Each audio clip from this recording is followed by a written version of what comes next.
Everyone, and thank you for coming to the 2018 budget hearing on the Public Service Committee, the Small and Minority Business Committee, and the Neighborhoods Committee, as well as quick information from our Smart Columbus representatives. First, we'll hear a short presentation from the three departments and Smart Columbus. They'll speak on what their budget looks like for 2018. They'll highlight particular projects and illustrate noticeable changes between the 2018 budget and the previous year. My council colleagues and I will ask questions of each department. Then there will be a time for public comment at the end of these presentations. If you wish to speak and have not yet turned in a speaker slip, please do so at this time. Directors, thank you all for being here. It's been, it is a great pleasure to work with each and every one of you in your departments. I think we're going to start with Steve Wenzel with Public Service. Chair Harden, thank you for this opportunity to present the proposed 2018 budget for Department of Public Service. The Department of Public Service is comprised of the Director's Office and 4 divisions: refuse collection, infrastructure management, traffic management, and design and construction. In 2018, we have a proposed funding level of $117.2 million for the Department of Public Service across 5 funds, which represents a 5.7% increase over the 2017 revised operating budget. This will fund 789 full and part-time personnel. A breakdown of the funding sources are as follows.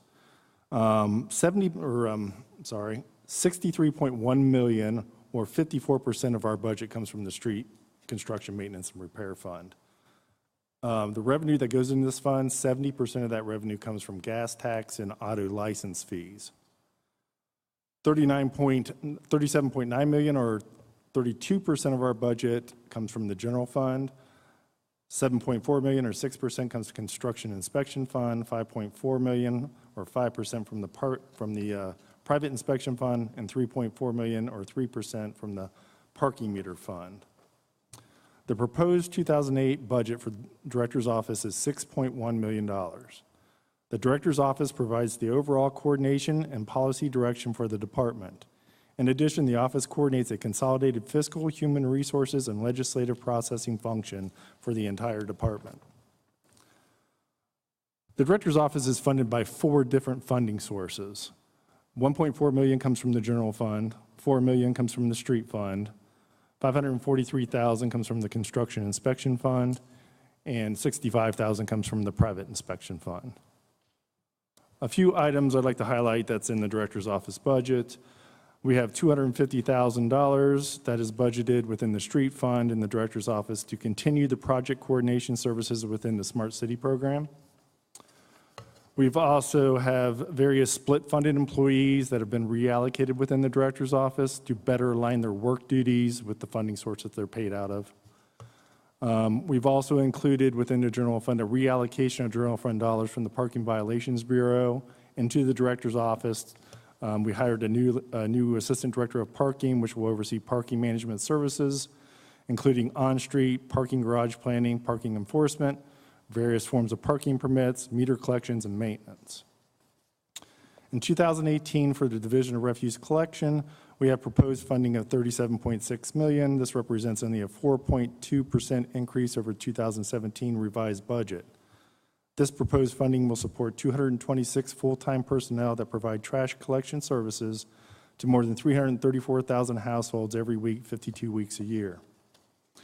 The Division of Infrastructure Management's 2018 total budget request is $35.4 million, which represents a 5.4% increase, all within the Street Construction Maintenance and Repair Fund.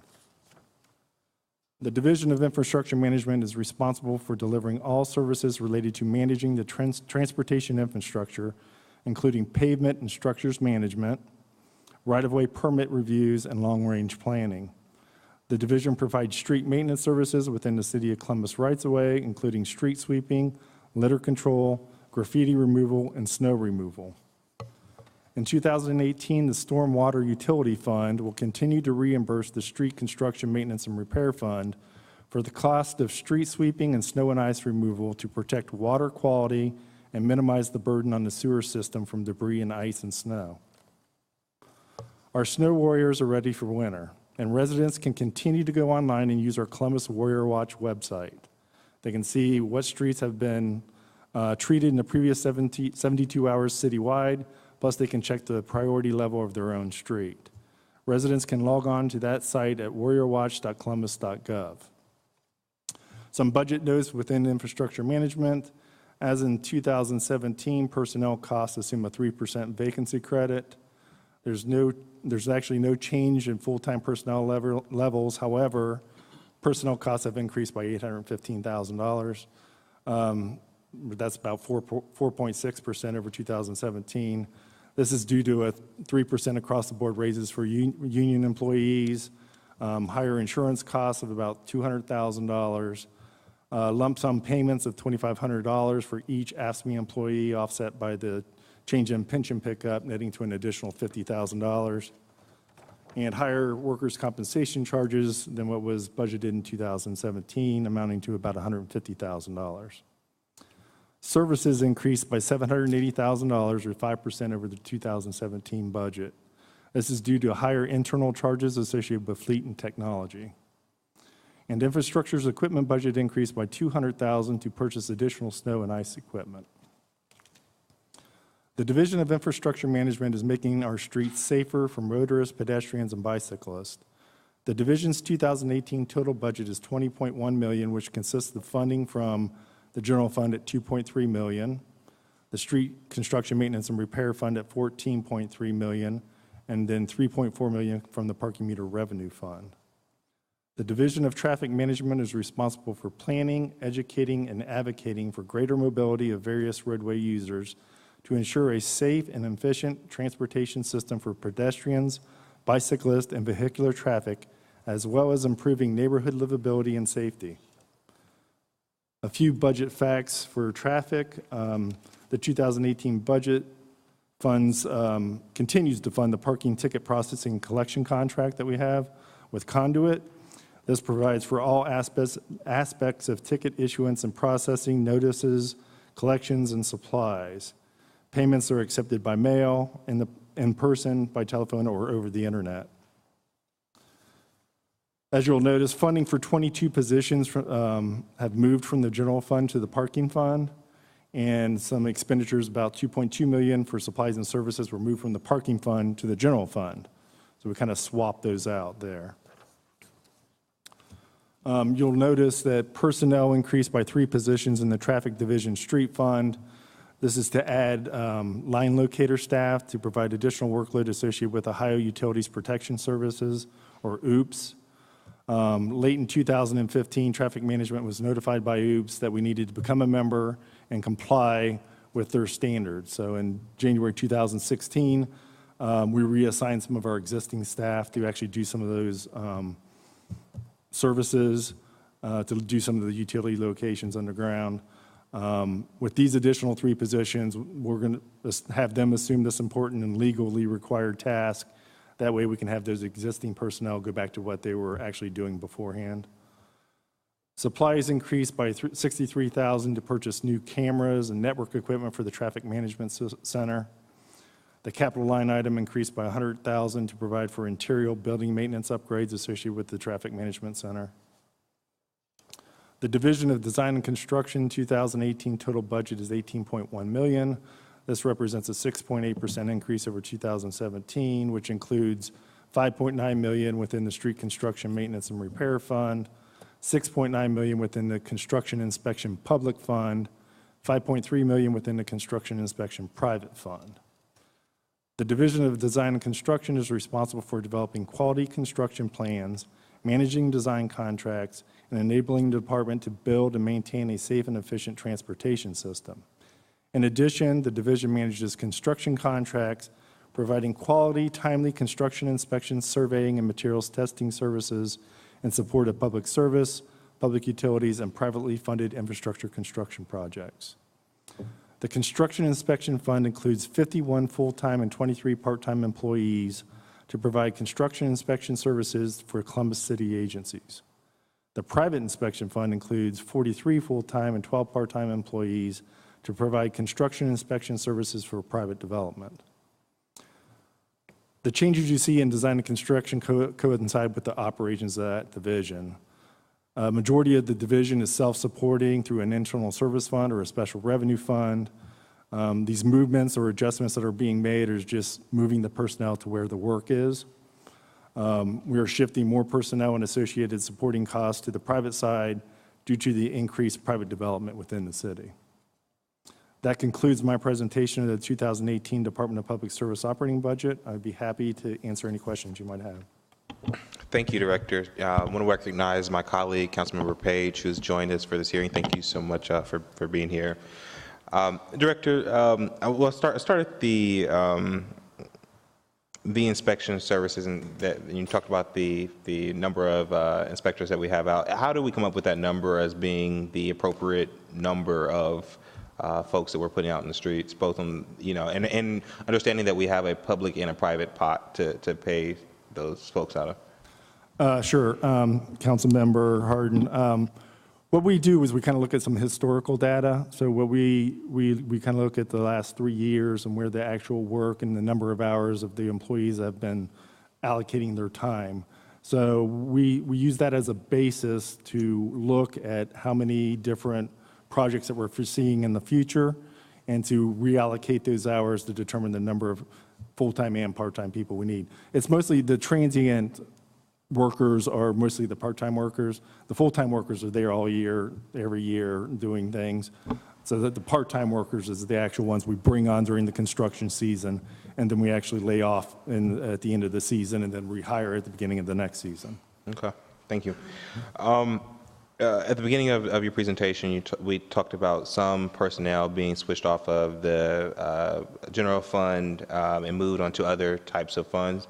Can you talk just more about that? We've talked a little bit as we meet weekly about some of those changes, but interested in what the department's forecasting is for continuing those types of changes, and our reliance on some of our funds like the SMRF fund. Absolutely, Council Member. So in order to balance our general fund budget this year, we were able to shift some of our general fund costs from the general fund to the street fund to help fill that gap. Over the past few years in the street fund, we've accumulated a substantial cash balance. I'm actually projecting by the end of this year that we'll have around $19.5 million within that fund as a cash balance carryover. So we were able to utilize some of that existing cash to absorb some of those general fund expenses to actually meet our balanced budget in the general fund. Now, I don't foresee this being something that's sustainable past next year. If you look at the pro forma operating statement within the SMRF fund, we can see within the next 1 or 2 years that it's going to have a significant effect on that. So we're really going to have to work together with the administration and finance to look at ways to basically offset that. Are there efficiencies that we can look out over the next year? Are there new, not sources of new resources, but well, yeah, maybe even new sources of funds that we can kick around that we're thinking about? I know we have a new parking director or parking manager that's on board. We are having conversations about just how we can think outside the box. But are there ways that we can potentially look at new funding resources? Absolutely, Council Member. Really, what we're going to do to realize some efficiencies within our department is there's 2 areas of our operation that we're really going to be looking at next year. We're really going to be looking at refuse collection and parking violations with the addition of Robert Faring, our new assistant parking director. We're going to take a holistic approach, and we're going to look at these 2 programs from top to bottom, and we're going to evaluate all aspects of what we do. So we're going to be looking at all of our policies, all of our procedures, what we're doing right, what works, what doesn't work. So we're utilizing the best practices and basically looking at maybe some cost savings within the general fund there. One of the areas of efficiencies that we're working on also If you remember, maybe last year during the budget presentation, we were implementing a new phase of Excella, which is our permitting system. This year, we launched that next phase of that project where we actually went live with the citizen access portal within our permit section. So citizens and businesses now can go online and acquire 21 different permits, thereby discontinuing the need to actually come downtown and find a parking spot, come in and pay for their permit. They can all do that all online now. So far this year, since we went live at the end of August, 430 or 10% of all of our permits were done online. So we think that's a pretty good turnaround in just a couple of months. We expect that number that's going to go up next year. Actually, this morning even, one of our largest clients had actually come in and has been trained on the new system. So they're going to be actually starting the process of rolling it out within their internal agency. So we think there's going to be a lot of efficiencies there. You mentioned the parking meter side of it, and one of the things that we want to approach again next year and look at in more detail is creating an enterprise fund for parking.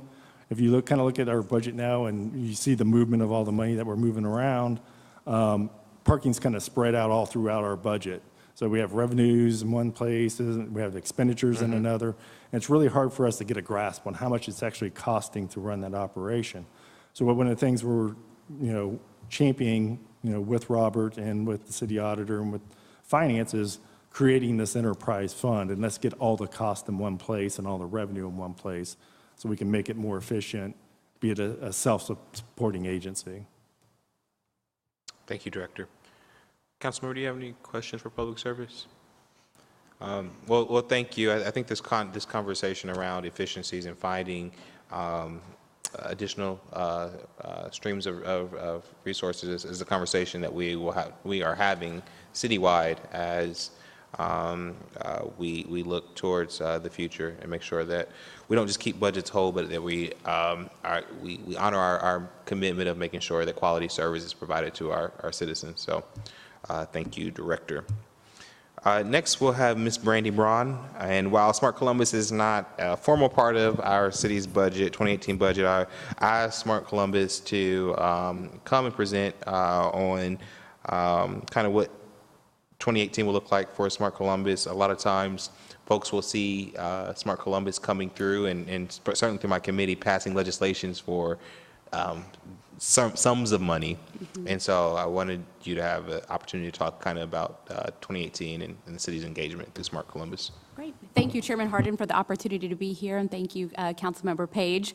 So the Smart Columbus team is overseeing two separate grant portfolios as part of our work. I'll talk about each one of those separately. The first one is $40 million grant from the U.S. Department of Transportation that we're using to implement 9 different projects. Now, the fiscal year for our grant aligns with our contract year with USDOT. So in 2018, we'll actually be spending money from 2 separate budget years. So our projected spend, so right now we're in year 2 of our grant, and that runs, it started August 31st of 2017 and will go until August 30th of 2018. And our projected spend is just over $13 million for that time frame.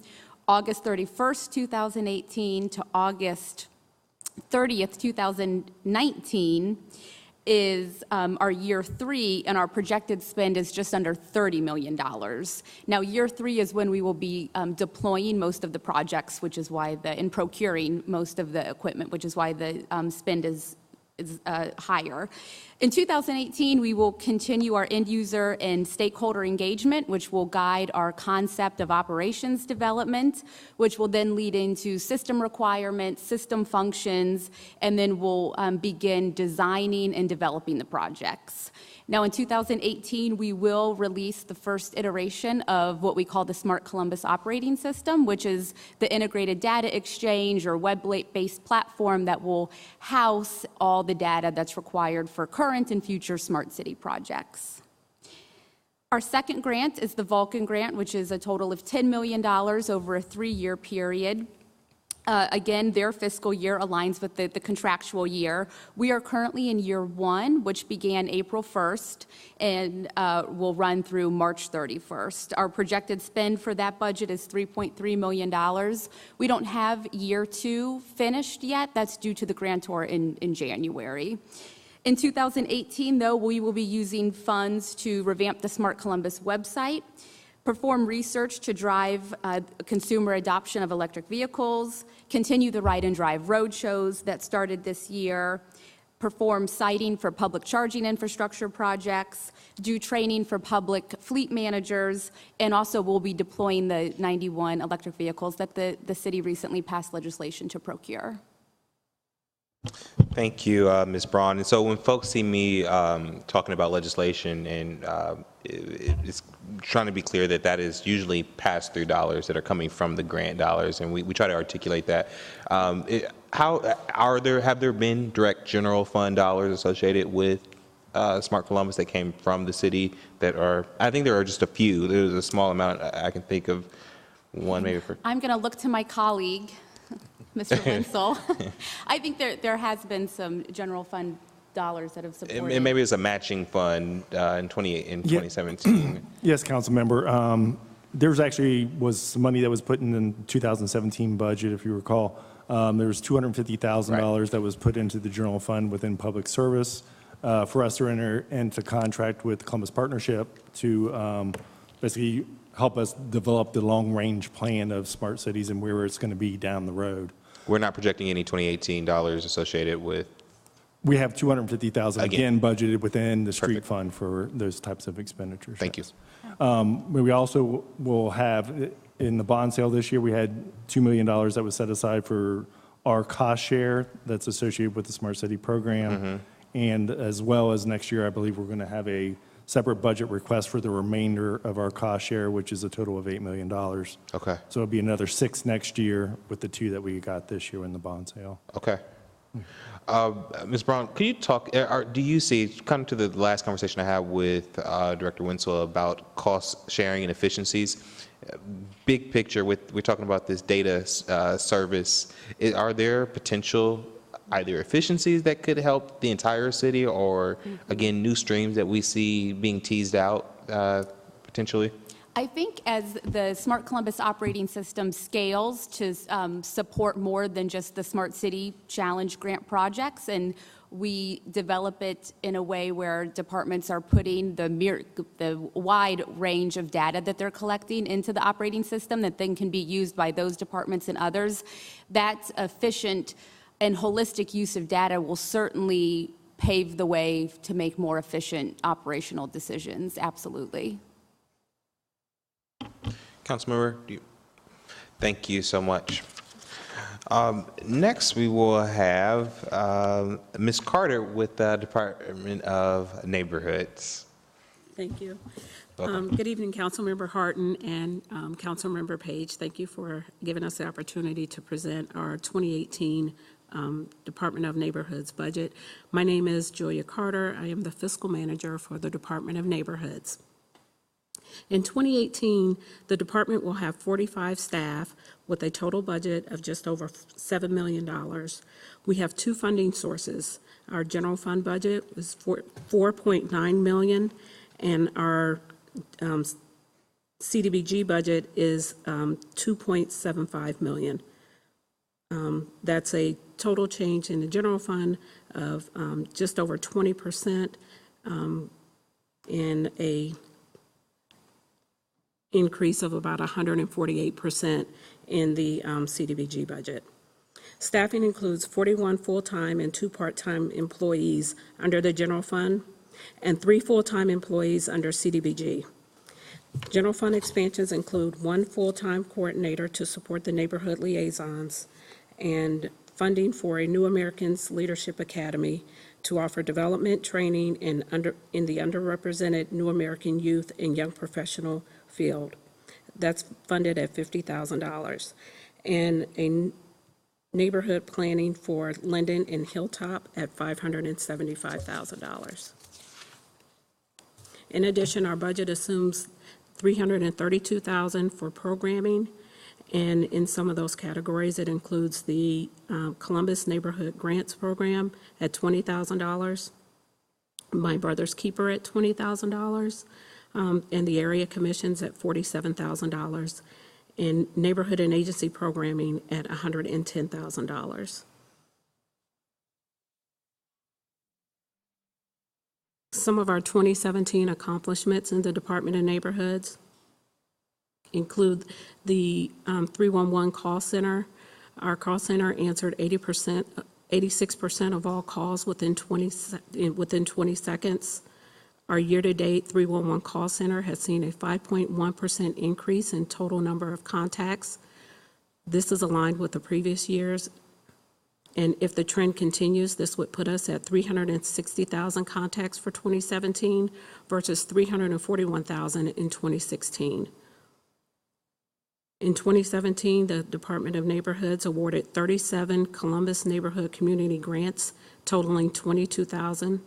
Activities provided funding for included, but not limited to, the following: National Night Out, Health Literacy, Domestic Violence Prevention, and Anti-Bullying. 19 active area commissions were awarded $47,000. And the Department of Neighborhoods contributed $20,000 to support a Near East area assessment conducted by the United Way. Currently, planning is underway for the 2020 Regional National Convention that will be hosted by the City of Columbus. We hosted 3 neighborhood pride events in Far East, Linden, and Hilltop. We also hosted a My Brother's Keeper Summit and Conference for young men of color. And currently, planning is underway for our MLK Oratorical Contest, the Neighborhood Talent Show, and the MLK program in March. And that concludes our budget presentation at this time, and I'll welcome any questions. Thank you so much, and thank you, Director Carla Williams Scott and team from the Department of Neighborhoods. I appreciate, certainly appreciate the work that you're doing, and I really appreciate being your chair. So over more than $1.5 million CDBG dollars, community development block grant dollars, are being positioned towards helping us as our city has seen a spike in homicides. I've been really appreciative from this council, the leadership of Mayor Ginther, and certainly the work of your department in bringing specific resources to help target this. Can you talk about how the Department of Neighborhoods is going to use that $1.5 million or so to support this work? You definitely hit on it a second ago, but what that vision looks like for 2018 and how folks in the community can see us doing that work of trying to save lives through these dollars. Okay, so if a violent crime occurs, the Neighborhood Crisis Response Team could be activated. The team is comprised of representatives from city departments, including the Department of Neighborhoods and the Department of Public Health. We will conduct a rapid needs assessment in the neighborhood for which the crime occurs. And then the team will work closely to develop and ensure that issues identified will be assessed and expeditiously responded to.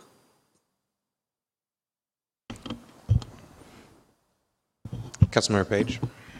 Thank you, Chair Harden. And I just have one quick question. For the Neighborhood Crisis Response Team, are all of those employees going to be under neighborhoods, or will there be collaboration across the different departments? Just thinking about with infrastructure and nuisance properties, how that would be dealt with.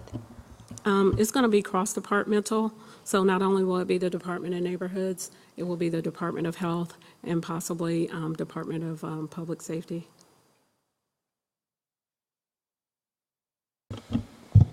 I'd be remiss if I didn't, thank you, Councilmember Page, to bring up one of my top priorities, which is My Brother's Keeper and young men of color in our community. Can you talk about how this budget, specifically in Department of Neighborhoods, reflects our city's commitment to lifting up young men of color in Columbus?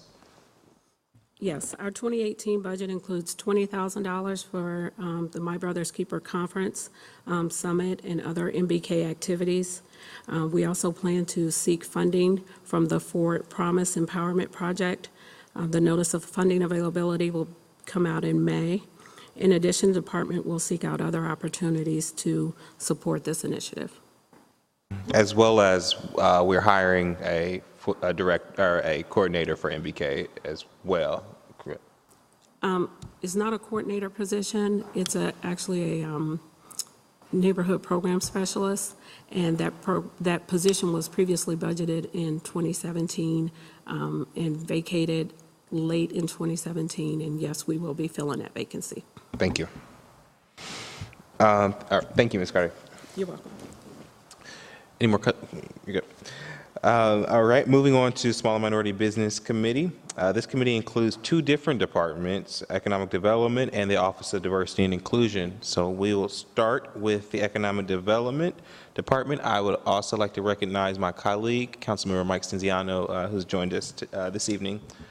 First, we'll start with Mr. Quentin Harris. Thank you, Chair Harden, Councilmember Page, Councilmember Stenziano. The Department of Development is pleased to provide you with the 2017 Small Business Report, which will detail the department's activities throughout the year and provide a budget and activity overview for 2018 pertaining to small business-related initiatives here in the City of Columbus. A number of the 2017 small business accomplishments are as follows. The department, through the Office of Financial Assistance within the Economic Development Division, is charged with neighborhood-based and citywide small business development. Our new small business program coordinator, Henry Galat, and staff of 3 work directly with local nonprofit intermediaries, financial institutions, technical assistance providers, and other contracted entities such as the Neighborhood Design Center, community liaisons, civic and business association leaders in an effort to engage and assist small business owners to access startup and growth capital in the form of loans and grants. This year, the office provided 18 small business neighborhood commercial revitalization grants, investing more than $275,000 in neighborhood-based small businesses, leveraging more than $608,000 in owner-operator funding. The division supported 5 small business loans totaling more than $321,000. These loans were leveraged by more than $550,000 in owner-operated funding. We visited more than 74 businesses through the Neighborhood Commercial Revitalization Business Retention and Expansion Program and assisted over 150 small business clients through direct one-on-one staff, third-party technical assistance contractors, and small business concierge type of services. Lastly, we began the process of reimagining the small business and entrepreneurial efforts for the City of Columbus. As it relates to this last bullet item on our 2017 divisional accomplishments, internal and market conditions converged this year, resulting in a significant decline in year-over-year performance of the Small Business Revolving Loan Program, down from 15 closed loans just a year ago. These ongoing conditions within our federally funded CDBG Community Development Block Grant Program, in the sense that many of these conditions are regulatory and remain in place for the foreseeable future with this funding source, has caused leadership within the Department of Development as well as other affected city departments to take a closer look at our programs, particularly with regards to small business and community economic development. In this regard, we want to take the opportunity to reimagine our small business and entrepreneurial efforts to make sure we are providing the right tools and services to our stakeholders. We will start this process by rebranding the office, soon to become known as the Office of Small Business Development and Entrepreneurial Engagement, by realigning and evaluating its functions, i.e. taking a leadership role in introducing nationally branded small business programs to the local market. We will also be looking at ways to improve both staff and program efficiencies. We will touch more on our efforts to rethink, rebrand, and reposition our small business and entrepreneurial efforts later in the presentation. The department funded and managed 22 small business entrepreneurial and neighborhood development service-based contracts, which totaled more than $7.2 million. These contracts included working with service providers that included community improvement corporations, local nonprofits, community colleges, universities, other economic development and technical assistance organizations, as well as private entities. The Small Business Revolving Loan Fund funded 5 small business loans totaling more than $321,000 in CDBG funding. Through our partnerships with our subrecipients, the Community Capital Development Corporation and Increased Community Capital Development Corporation, we were able to leverage more than $550,000 in additional loan fund dollars to assist Columbus businesses grow and expand. The small business loans ranged in sizes from $5,700 to more than $280,000, ultimately creating 15 full-time net new jobs for the City of Columbus. For the past several years, the city has contracted with these third-party community development financial intermediaries to market, underwrite, service, and administer our revolving loan program. Due to federal regulatory changes in reporting and compliance matters within the aforementioned CDBG program, used by the city to capitalize the Small Business Revolving Loan Fund, development was not able to fully fund the program with our intermediaries this fiscal year, which impacted our performance in this category of service in 2017. However, we believe that these regulatory changes at the federal level provides the Department of Development with an opportunity to rethink these aspects of our program, offering end services to the small business community. Encompassing 6 neighborhood business corridors, the District NCR Leaders and Economic Development Division visited with 74 small businesses this year through our Business Retention and Expansion Program, providing information on services within the NCR program, as well as other supportive city and state services. Pertaining to the NCR Interior and Exterior Facade Grant Program, the city's ongoing investment in this program presents unique opportunities to create tangible brick and mortar and vibrancy and intangible social, behavioral, and cultural impacts and outcomes within our neighborhoods. The department funded 5 exterior and 13 interior grants through the NCR Facade Grant Program throughout the city that totaled more than $275,000 and assisted 18 companies. Local businesses were able to leverage city-provided grants for projects that included fresh food, personal and beauty care, professional services, and others impacting both quality of life and sense of place for local residents. The total project costs represented more than $608,000 of investment into our neighborhood commercial business districts. Projects ranged from $4,880 to more than $123,000, requiring at least a 1-1 leveraged match.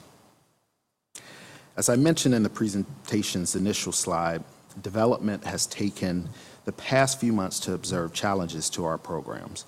In our attempts to respond to these challenges impacting our programs, services, and outcomes, we have concluded that at this moment in time, we are presented with a unique opportunity to develop the right programs for our stakeholders and make sure that they are right-sized for their needs. The rationale for doing so includes the current small business strategy is somewhat unclear to our stakeholders. There's not enough business interaction due to the fact that our staff provides a lot of their time in compliance matter dealing with a lot of our federally CDBG required activities. The entrepreneurial support that we're providing the community is limited, seeing as we've provided the majority of our support to one provider within the community. Neighborhood support is not comprehensive, limited programming directed at only renovation of businesses' physical environment, limited ability to implement neighborhood-wide strategies, and limited support of existing businesses. Funding as provided today cannot meet the needs of small businesses or the entrepreneurial ecosystem as we see it today. Therefore, we see opportunities brought about by conditions inclusive of the economy from a local, state, and national perspective, city growth, leadership, and governance as factors in our desire to create new programs and be more innovative. Looking ahead to 2018, the small business entrepreneurial budget will remain flat and funded at 2017 levels. We will identify opportunities to implement changes by reallocating existing dollars and through program efficiencies aimed at strengthening all aspects of our program. We will especially look for opportunities to enhance services that are currently working. We have already started this process by asking key stakeholders to complete a SWOT analysis and by getting virtual input from others in the form of responses to surveys and questionnaires. We will look to implement these recommendations along with relevant recommendations from previous studies, such as the 2015 NCR study that we did a couple years ago. In order to not only strengthen our programs, but also increase our efficiencies and outcomes, the city must better understand our role in the small business and entrepreneurial ecosystem. As has been stated, the city provides revolving loan funds to local intermediaries to loan to local small businesses.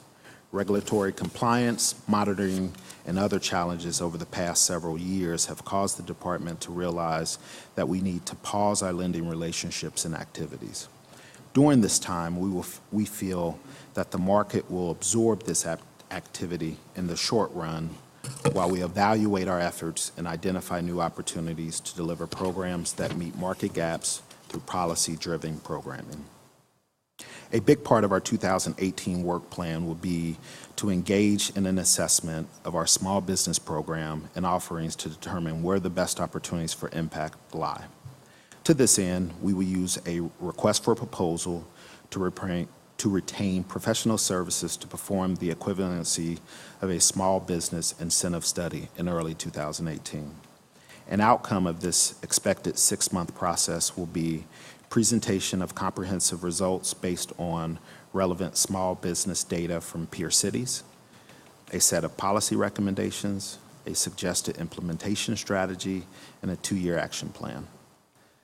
Finally, Economic Development plans to pilot a small business and entrepreneurial fund in 2018. The need for this fund was born out of what we see is a flawed reactionary process of engaging outside partners and stakeholders in support of small business development and entrepreneurial assistance. To this end, we want to create a fund that moves the city closer to an open and transparent system for our stakeholders, where potential collaborators offer proposals on an annual basis that speak to the city's institutional priorities as expressed via policies, programs, and budget availability.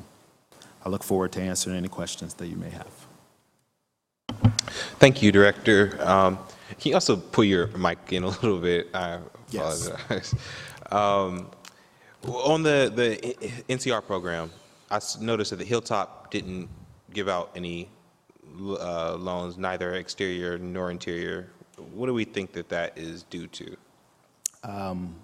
We just think that it's due to low activity by our NCR leader in that particular area. One of the things that we're going to be taking a look at in 2018 is a full assessment of our all of our NCR leaders, and we will be prescribing new roles and requirements as it relates to their activities and our requirements on their activities in their roles. These aren't full-time positions. These individuals have other full-time jobs and other responsibilities that they have, but if they assume these roles as the NCR leaders, then they have a duty to the city as well as their stakeholders in their NCR district to make sure that they are pushing a lot of the programs and initiatives that we offer through the city to increase the viability of that corridor. Thank you. When I became chair of this committee, the one thing that we ask folks about is, what are your challenges, especially as a small business owner? The number one thing that I've heard over and over, and I know my colleagues here time and time again, is we need access to capital. we've talked, and the budget has given us opportunity to have more of a conceptual conversation about really what is the city's role. And so we're using this pause, this rethink, this reimagine time to figure out, one, because we need to, because of our not over-reliance on CDBG, but CDBG dollars and their limits and the constraints that they put us under. What do you sense is our role as a city in terms of providing loan access to small businesses?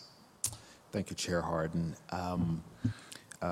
We are going to, through our assessment next year when we hire a consultant, that'll be one of the scopes of services that we'll have them take a look at, is taking an evaluation of the market and the providers in the market and what our place should be kind of in the financing ecosystem throughout the city.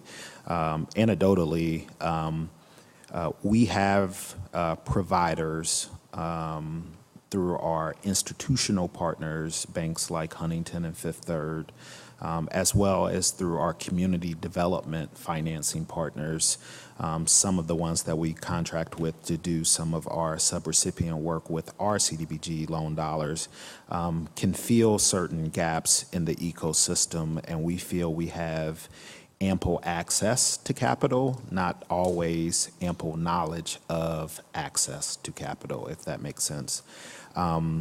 We do see, based on a potential gap, to answer your question directly, we do see a gap in the micro-lending area within our ecosystem.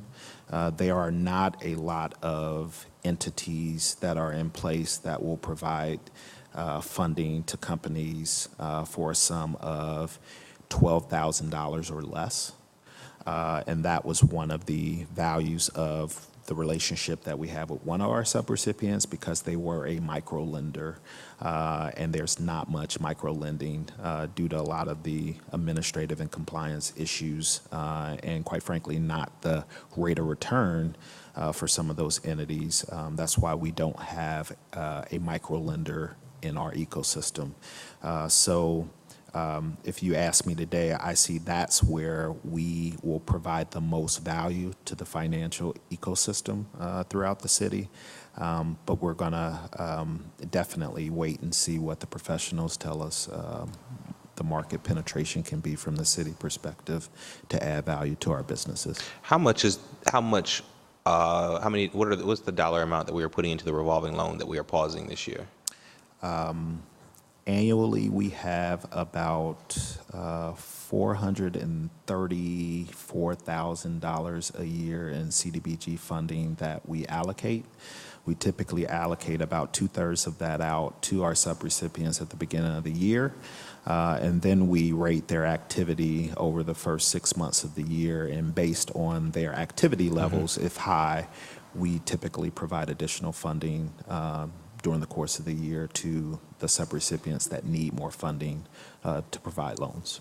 So $430,000, $500,000 into these revolving loans that then get money in and out, be able to kind of take care of themselves once we put money into the program.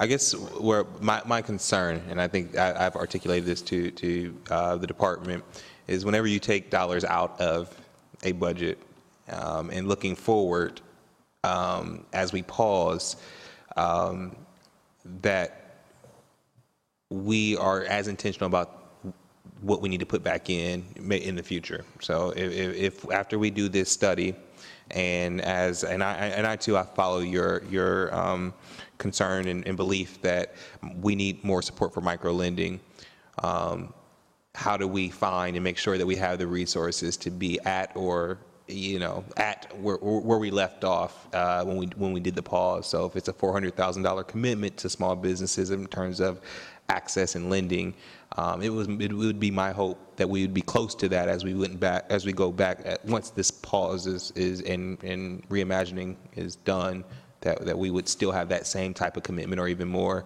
as we rethink how we do our small business. Definitely. Chair Harden, the CDBG funding for 2018 is still inclusive in our budget.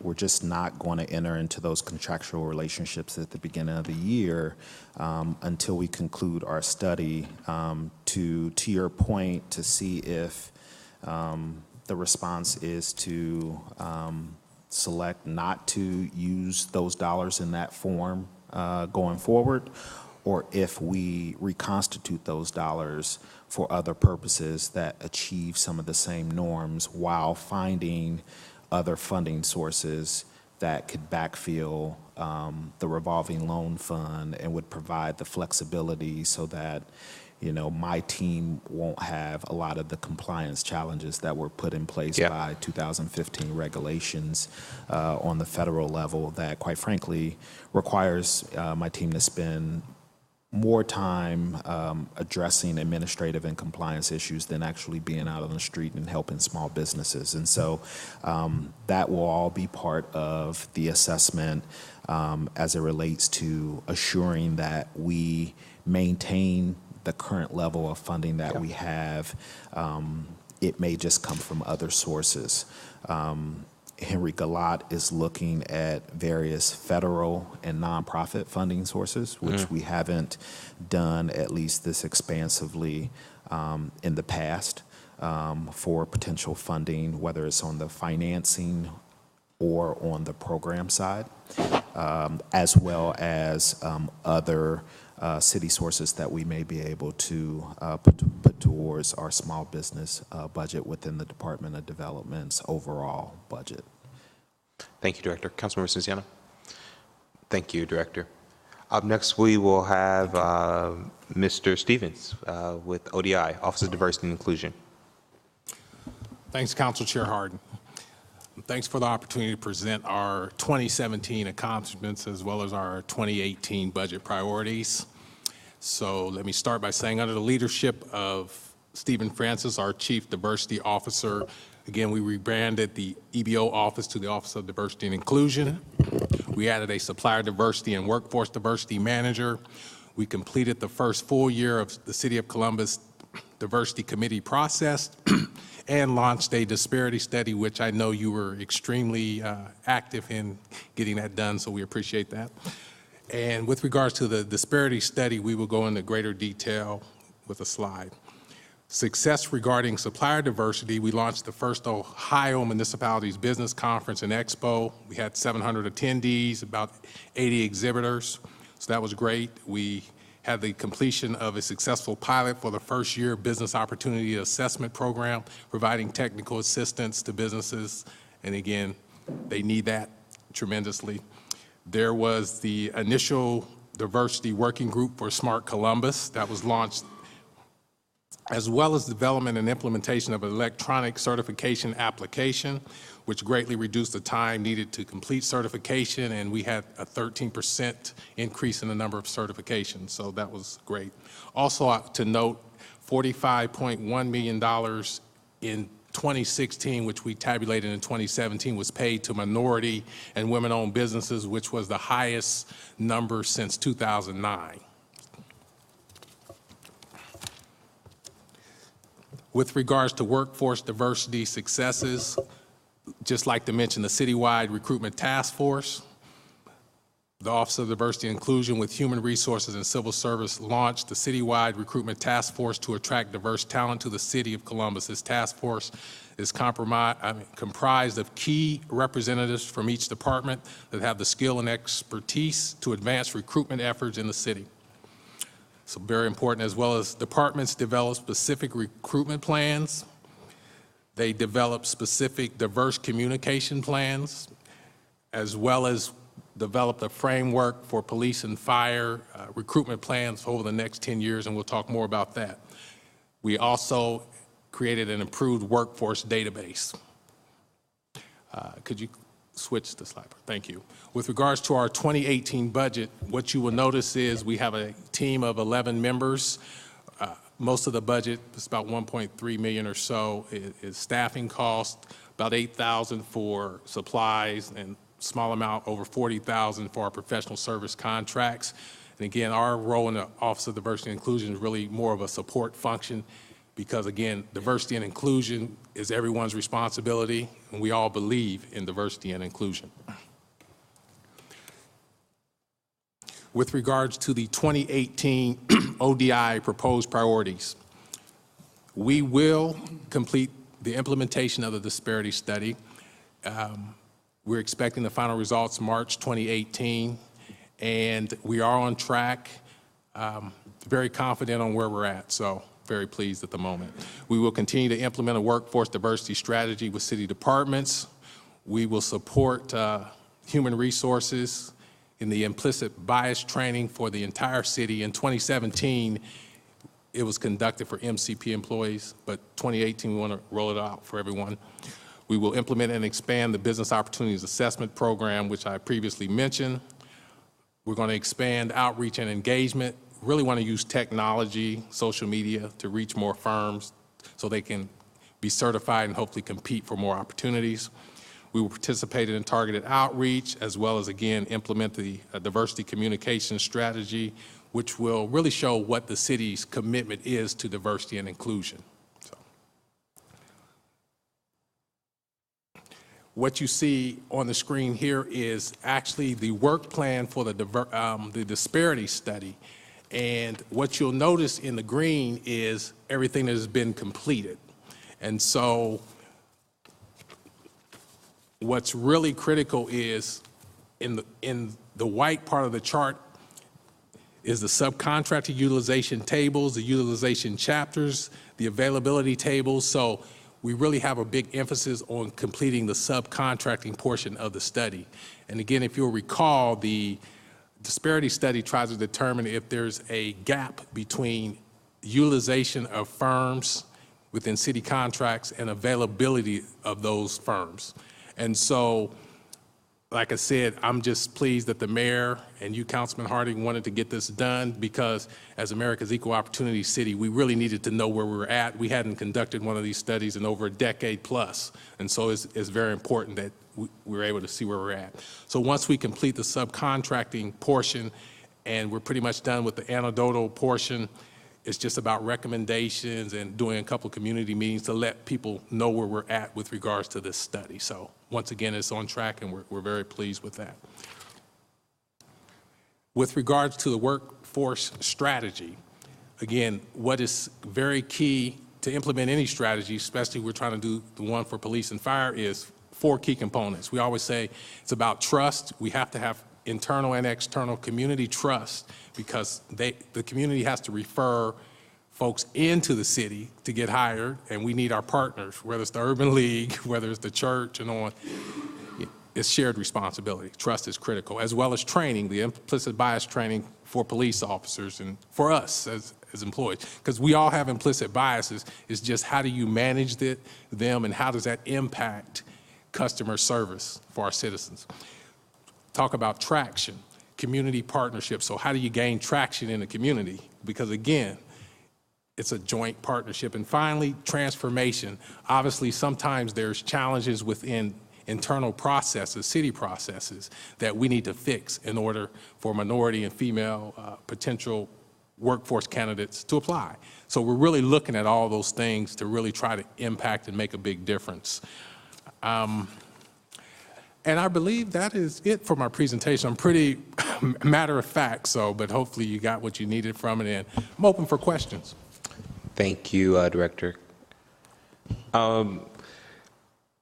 So could you go back to the slide with the budget on it? So I see that in 2017 budget, you had the $150,000 set aside for the conference. I don't see that in the 2018 budget. Can you talk about where we are with that? Sure. So again, we had a very successful 2017 conference, and obviously we want to build on those successes in 2018. There's still going to be a decision with regards to what we're going to do with that, and money can always be transferred back in to the ODI budget if, in fact, we are to pursue that avenue. Certainly. And in the services category, I see $148,215 in 2017, actually down to $46,262. Can you talk about the difference in Sure. So if if you'll notice that the 01 personnel costs actually went up. So our workforce and supplier diversity managers actually transferred in from other departments within the city. Based on the budget cycle, they officially didn't go onto our payroll until April, both of them. So that's 8 months of 01 dollars that needed to flow from somewhere within our budget. So basically, we took it from 03 and put it in 01. And so it's really a flat budget. If you add the 150,000 for the conference back in, you will see that between 2017 and 2018 is a flat budget. But with us putting those additional resources in 01, that's going to obviously impact our professional services budget and what we can do with the community. We're going to have to rely more on partnerships, more on bartering, for instance. Perhaps we can work with Rec and Parks and let some of our community partners use the rec centers and give us a table or something. I mean, there's just going to have to be more of those type of things to still get the work done. Okay. Well, I look forward to working with you in the department. I know that this is a big year, 2018, as we go through the process of the disparity study. In terms of outreach, do you believe that you have what you need, the department has what it needs to perform the appropriate outreach to explain, educate, and engage the community as it pertains to the disparity study? What I will say is it's going to be a challenge. We're going to use technology, social media, and we're going to do everything we can do within our budget. I mean, we would take more, but again, our goal is to get it done. Okay. Okay. Well, I look forward to working with you to get it done. I think that this department is certainly Mayor Ginther's priority. It was the first department, certainly the first person that he hired on in a more public way. Certainly a department that my colleagues and I really put our shoulder behind because of its importance in making sure that our workforce looks like the city that it represents, that our dollars reflect and our dollar spend reflects the city that pays into it. And I just want to make sure that that is reflected in the budget as well, that work and that outreach. So we appreciate your support. Thank you. If there are no further questions or comments from my colleagues, we will, and everybody presented, that was all my, okay. We'll go into the public speakers portion. I have two folks who have signed up to speak on the budget. First, I have Ms. Alicia Fennell. Would you come forward? Would you please give your name, your address, and any organization that you may represent? We're going to stick with the 3-minute rule if possible. But thank you so much for being here and participating in this hearing. Alicia Fennell, Columbus Stronger Way Jobs Initiative, Westerville, Ohio. Good evening, council members. On a larger scale, I'm continuing to advocate for a citywide transitional jobs program financed through a 10-year, 0.5% city income tax increase, raising $120 million per year dedicated to a paid job training, job creation program for Columbus residents. This annual fund could create 10,000 6-month full-time paid job training positions subsidized up to a minimum wage reimbursement for small businesses, nonprofits, and local government, which could utilize this subsidized labor force in exchange for providing participants on the job training in a marketable skill.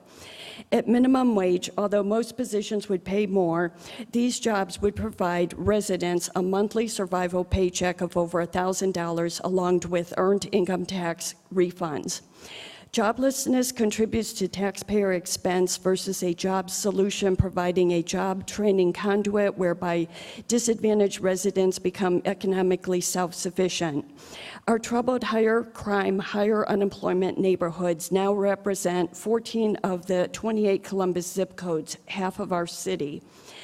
On a smaller scale for 2018, I'm asking City Council to consider a pilot economic incentive fund of $4 million utilizing proven transitional job models whereby small minority businesses would have access to a subsidized labor force to aid in new business startups or to expand an existing business. This needed direct employment incentive would promote building and expanding businesses in troubled neighborhoods while employing disadvantaged residents.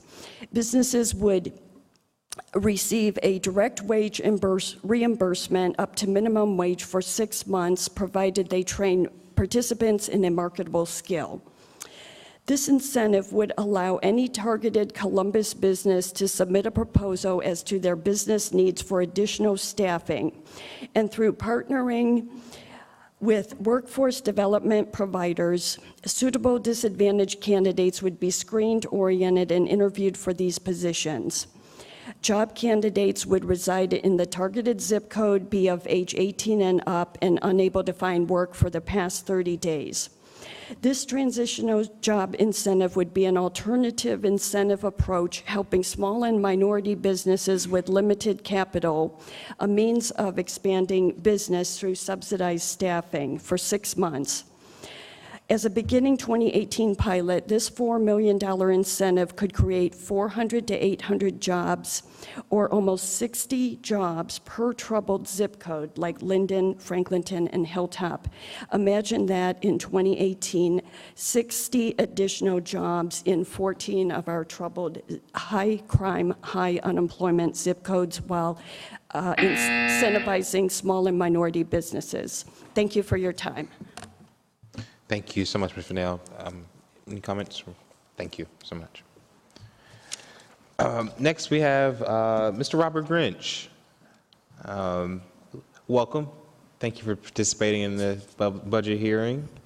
Name, address, and any organization that you may represent. Good afternoon, Chairman Hardin, Council Member Stinziano, City staff.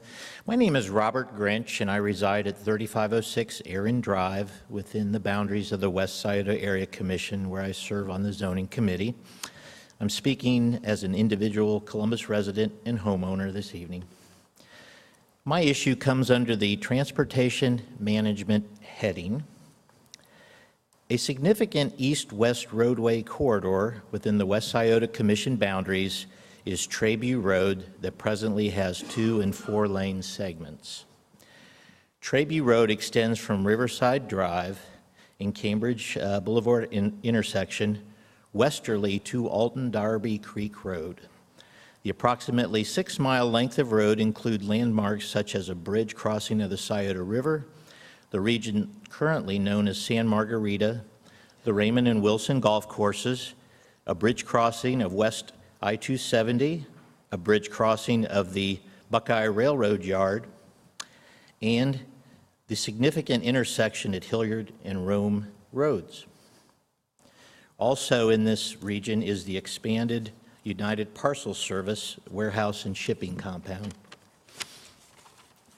2 large land tracts along the Trabue Road corridor are currently targeted by private developers for new improvements, including the recently announced quarry development. The quarry development has been described as approximately 20,000 square feet of office space, 600 multifamily housing units, 440 single-family homes and condominiums, and up to 50,000 square feet of retail space. In the next City Council Zoning Committee meeting, you will hear a rezoning request that could eventually impact approximately 35 acres of lands nearby, adjacent to the existing southwest intersection of Trabue Road and McKinley Avenue. The pending rezoning request includes 481 apartments in the initial phases on 18.5 acres and an estimated 300 additional apartments in a subsequent mixed-use area of approximately 16.5 acres. Therefore, the quarry and pending Trabue-McKinley vicinity developments could add up to 1,800 residential dwelling units beyond existing neighborhoods and any future development proposals along the Trabue corridor. This leads to the question, and this is, I guess, targeted at the transportation folks, Director Wenzel and folks in that department, and that is there currently a comprehensive transportation engineering plan or study for the Trabue Road corridor? And if the answer to my question is no, Can a budget line item be identified and appropriated to fund a comprehensive Trayview Road corridor traffic study led by the City of Columbus? Thank you. Thank you so much, Mr. Grinch.